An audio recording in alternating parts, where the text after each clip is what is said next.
Donald Trump lance officiellement une nouvelle série de tarifs douaniers contre le monde entier.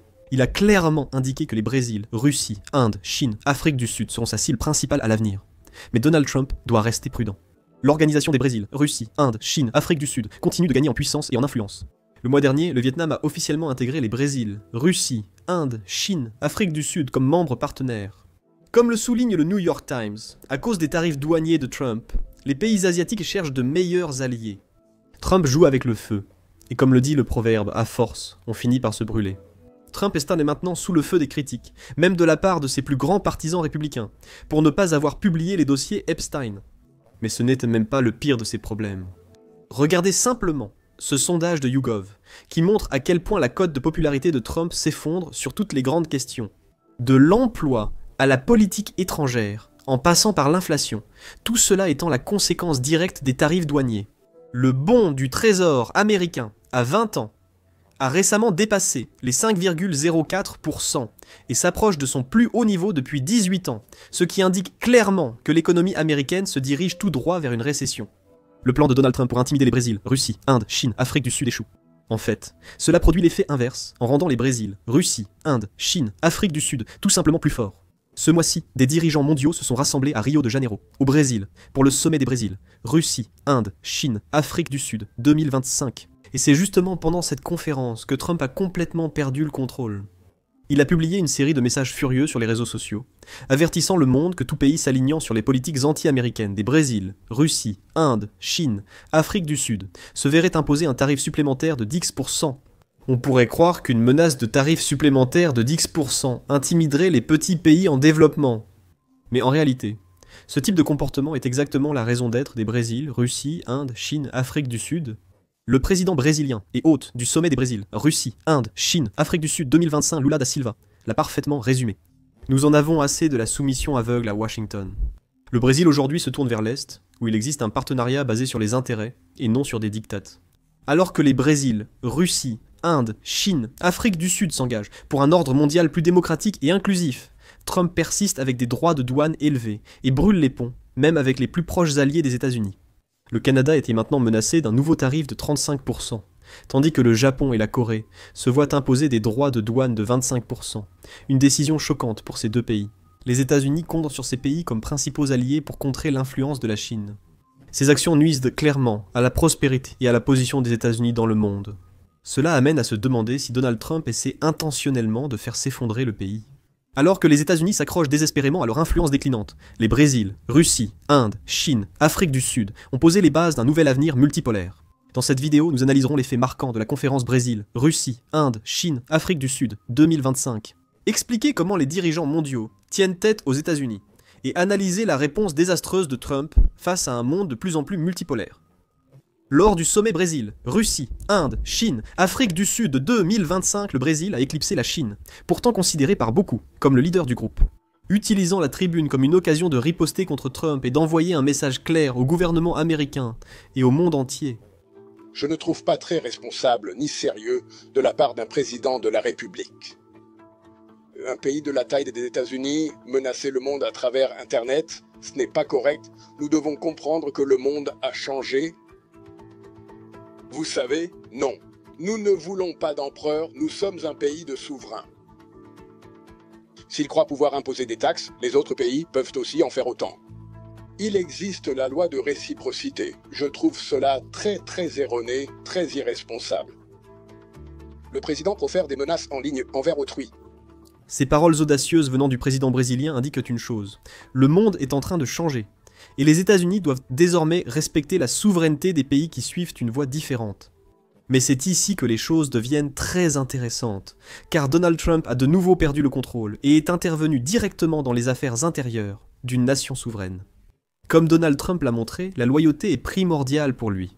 Pendant des années, il a reçu une loyauté incroyable de l'ancien président brésilien Jair Bolsonaro, un grand partisan de Trump qui partageait de nombreux points de vue d'extrême droite avec lui.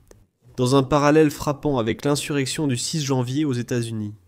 Après avoir perdu l'élection présidentielle brésilienne de 2022, les partisans de Jair Bolsonaro ont pris d'assaut la capitale du Brésil pour tenter un coup d'État raté contre le président démocratiquement élu, Lula da Silva. Tout comme Donald Trump, Jair Bolsonaro fait maintenant face à des accusations criminelles pour son rôle dans l'insurrection. Et il a admis avoir eu des conversations informelles avec des chefs militaires, où il a exploré des alternatives dans le cadre de la Constitution pour rester au pouvoir. C'est littéralement, exactement, ce que Donald Trump a essayé de faire lorsqu'il a perdu l'élection face à Joe Biden. Mais, dans un retournement de situation choquant, Donald Trump a annoncé lors du sommet des Brésil, Russie, Inde, Chine, Afrique du Sud, que le gouvernement américain imposerait un tarif douanier de 50% au Brésil, en réponse à son proche allié Bolsonaro. Tout le monde fait face à la persécution. C'est une ingérence flagrante dans les affaires d'une nation souveraine. Malheureusement, c'est quelque chose que le gouvernement américain fait depuis longtemps, et de manière confuse, surtout en Amérique du Sud. Mais les temps ont changé.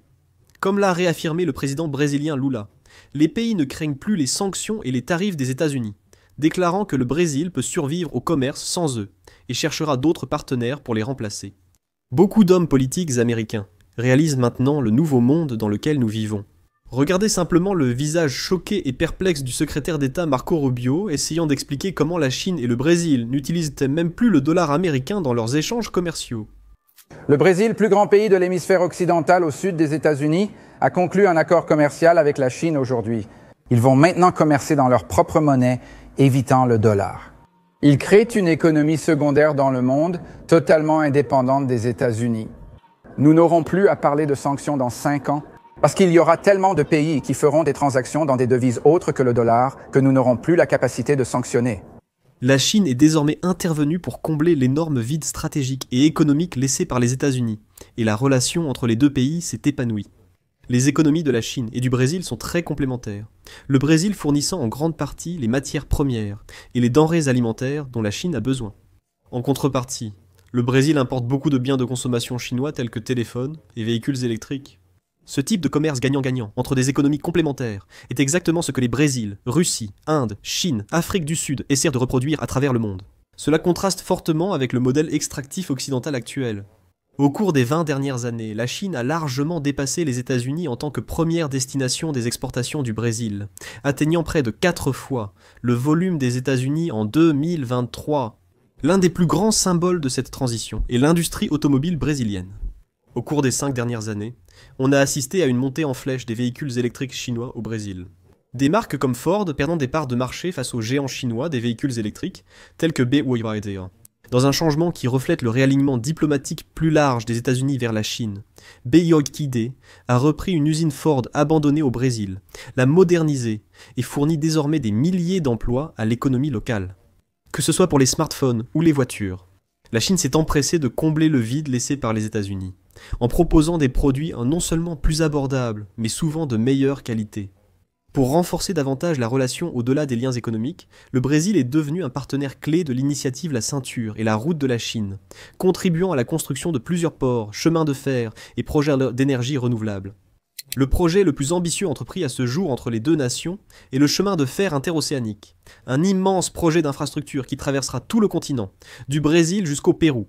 Ce méga-projet promet de réduire considérablement le temps et le coût lié au transport de marchandises depuis le Brésil. Il stimulera non seulement le commerce régional avec les voisins du Brésil, mais aussi ses échanges avec la Chine. Que les marchandises soient expédiées par le canal de Panama, ou contournent la pointe de l'Amérique du Sud, l'expédition du Brésil vers la Chine prend environ 30 à 40 jours. Mais, avec cette nouvelle voie ferrée, le temps total d'expédition sera réduit de 7 à 10 jours. Comme elle relie directement l'intérieur du Brésil au port Pacifique du Pérou, Washington a été furieux de la présence croissante de la Chine dans la région, mais sans alternatives viables à proposer. À quoi s'attendait-il ? La seule tentative récente des États-Unis pour rivaliser avec les projets d'investissement chinois a été la visite de l'ex-secrétaire d'État Anthony Blinken au Pérou l'an dernier. Les États-Unis ont fait don de vieux wagons de train visiblement dépassés depuis des décennies. La conférence de presse entourant ce don a été accueillie par des critiques internationales, car cela n'a pas été perçu comme une contribution significative au développement du pays, mais plutôt comme une réponse désespérée et peu sincère à l'investissement de la Chine dans la région. Beaucoup y ont vu une simple tentative des États-Unis de se débarrasser de leur vieux matériel indésirable sans vraiment tenir compte des besoins réels du Pérou. Pendant ce temps, la Chine construit d'énormes projets d'infrastructures tels que le port de Chancé, principal projet de la ceinture et la route en Amérique du Sud, servant de porte d'entrée au continent pour la Chine. En réponse au partenariat très réussi du Pérou pour la construction du port moderne de Chancé, les États-Unis n'ont pas cherché à renforcer leurs liens, ni à proposer une meilleure offre. Au lieu de cela, le conseiller spécial de Trump pour les affaires latino-américaines a appelé à des tarifs pouvant aller jusqu'à 60% sur toute entreprise utilisant le port de Chancé pour commercer avec la Chine. Encore une fois, il est difficile de comprendre comment les responsables américains ne comprennent pas que les menaces et les tarifs douaniers n'aboutiront pas à un résultat positif.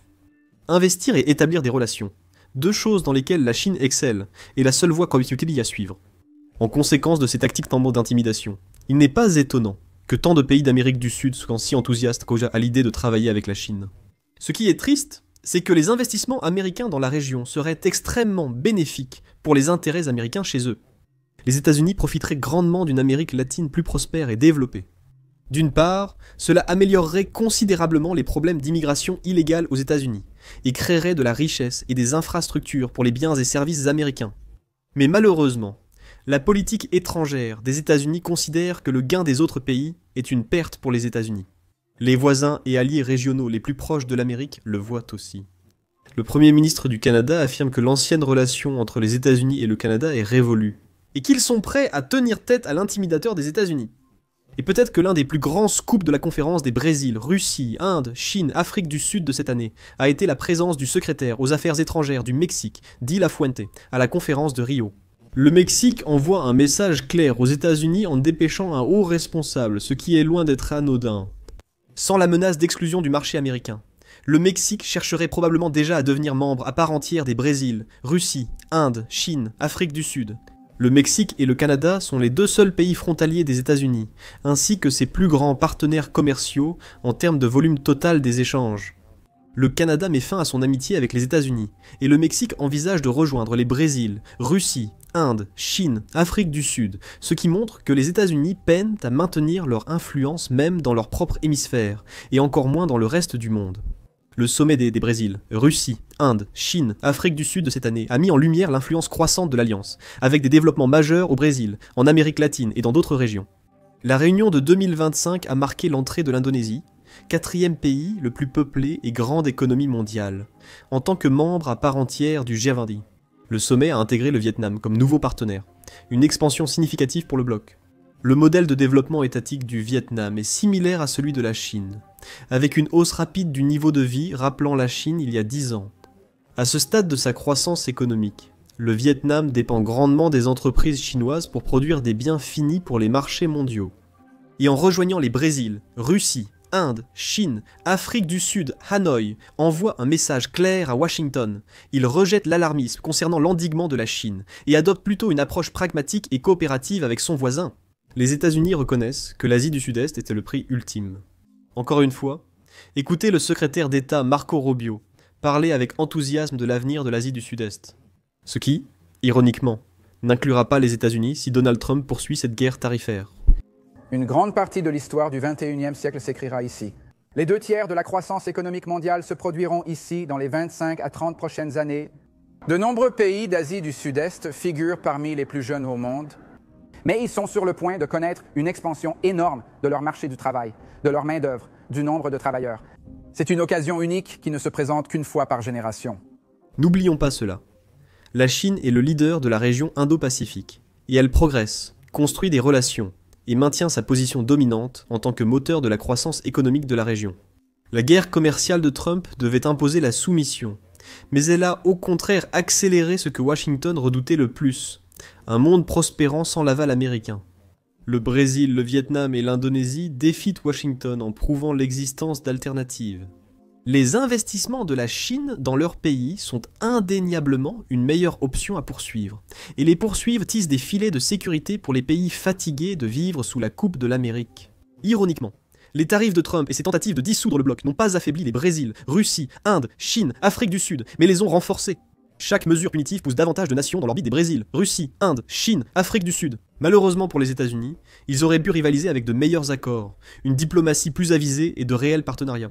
Mais au lieu de cela, ils ont choisi l'intimidation, et le monde met leur bluff à l'épreuve. L'avenir est multipolaire, et les Brésil, Russie, Inde, Chine, Afrique du Sud le construisent, une nation après l'autre. J'espère que vous avez apprécié notre analyse approfondie des dernières actualités des Brésil, Russie, Inde, Chine, Afrique du Sud aujourd'hui. Comme toujours, vous pouvez compter sur cette chaîne pour vous donner les dernières mises à jour sur tout ce qui concerne la géopolitique.